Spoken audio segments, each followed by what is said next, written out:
విచారించేది ఎవరు? అన్యజనులు. దిగులు పడేది ఎవరు? అన్యజనులు. చింతపడేది ఎవరు?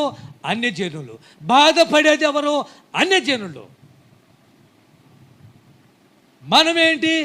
మేలు జరిగిందా? దేవునికి స్తోత్రము కలుగును గాక. కీడు వచ్చి పడిందా? దేవుని చిత్తం ఇలా ఉన్నప్పుడు మనం ఏం చేయగలము అని దేవుని చిత్తానికి తల ఒగ్గి కీడును కూడా అనుభవించే వాళ్ళమండి మనము. భార్య వచ్చి అంటుంది, ఏమయ్యా ఇంకా దేవుడు అంట, చచ్చిపో, దేవుని దూషించి చచ్చిపో.